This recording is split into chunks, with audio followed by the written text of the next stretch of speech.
सबको नमस्कार। सबसे पहले मैं डॉक्टर लवकुश तिवारी हूँ, गैस्ट्रो वर्ल्ड और एंडोस्कोपी का डायरेक्टर हूँ और पिछले 2.5 साल से यहाँ पे काम कर रहा हूँ।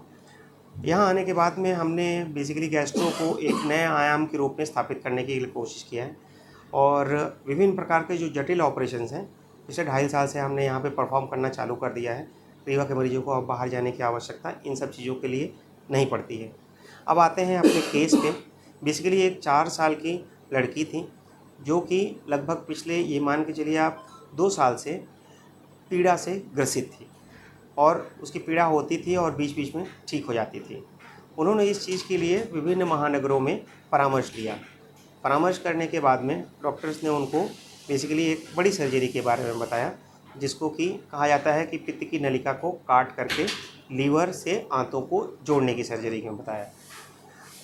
एक्चुअली में उसको पित्त की नलिका में विकार था, जिसको हमारी भाषा में कहा जाता है कॉलिडोकल सिस्ट। इसमें क्या होता है कि पित्त की नलिका की चाल पूर्ण रूप से बंद हो जाती है। पित्त की नलिका आमतौर पर लगभग 6 mm के आसपास रहती है। बच्ची की कंडीशन में उसकी पित्त की नलिका 6.5 सेंटीमीटर की हो गई थी, मतलब 65 mm की हो गई थी और पित्त की नलिका के निचले हिस्से में रुकावट आ चुकी थी, जिसके कारण से उसने अग्नाशय की नलिका को ब्लॉक कर दिया था, जिसके कारण उसको पेट में असहनीय पीड़ा हो रही थी और साथ में उसको उल्टियाँ हो रही थी। बच्ची अगर कुछ भी एक घूंट पानी भी पीती थी तो उसको उल्टियाँ हो जाती थी। तो यह देख करके बेसिकली हमने डिसाइड किया कि हम उसका जो है तो आगे के लिए जो है तो करते हैं कि जो बेस्ट हो सकता है वो हम करेंगे। जांच किया। जांच करने के बाद में पता लगा कि पित्त की नलिका निचले हिस्से से पूर्ण रूप से ब्लॉक है और उसमें कचड़ा तथा पथरी का जमाव हो गया, जिसके कारण से उसकी पैंक्रियाज की नली भी ब्लॉक हो गई थी। ERCP एक माध्यम रहता है जिससे आप पित्त की नलिका के अंदर घुसते हो और उस नली को चौड़ा करते हो और उसकी जो भी कचड़ा रहता है उसको सफाई करते हो।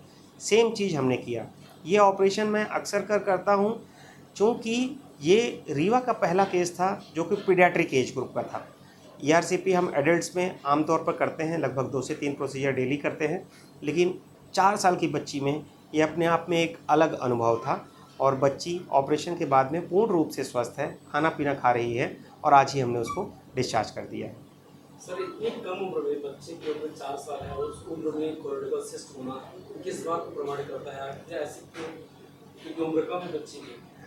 देखिए क्या होता है कि बेसिकली अगर हम इस बात पे जाएं तो पीलिया, जिसको कि हम लोग एक बीमारी के रूप में लेते हैं, मैं वास्तविक रूप से आपको बताऊं कि पीलिया कोई बीमारी नहीं, ये एक बीमारी के होने का सूचक रहता है। जैसे मान के चलिए कि क्या वो पीलिया हमारे लीवर के कारण से हुई है, कि पित्त की नलिका के प्रॉब्लम के कारण से हुई है, या फिर किसी और कारण से हुई है। अक्सर कर हमने देखा है कि बेसिकली यदि मान के चलिए किसी को लीवर की प्रॉब्लम है तो उसमें लोग बाग क्या करते हैं कि झड़वाते हैं और झड़वाने के बाद में ये क्रेडिट ले लेते हैं झाड़ने वाले कि वो पीलिया हमने ठीक कर दिया।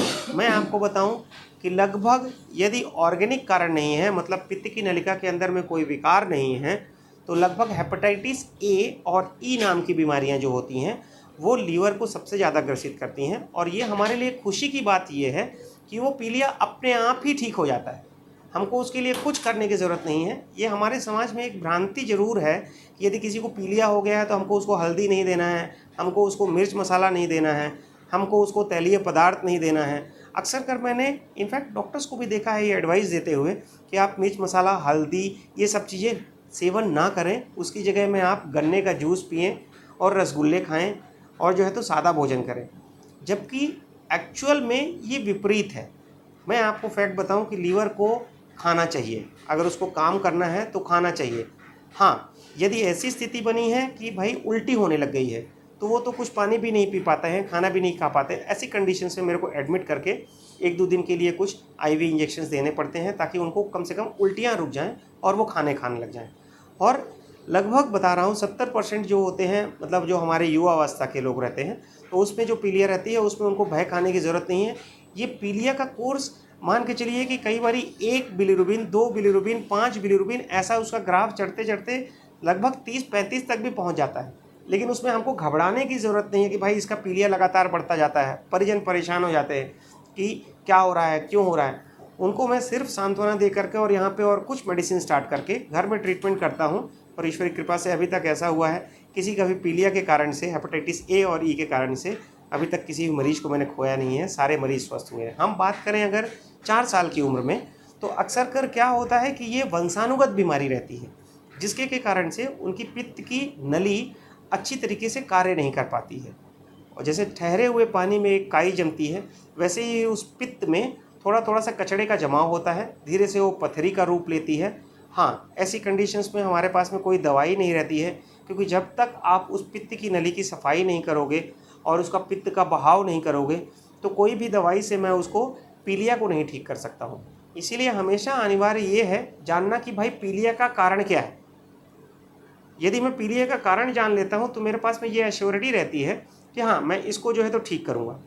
जैसे कि एक सिंपल उदाहरण लें कि 4 साल या 10 साल की उम्र में, बेसिकली 5 साल की अगर बात करें, तो उसके पहले जो रहता है तो कुछ ना कुछ वंशानुगत बीमारियां इनकी पित्त की नली में रहती है।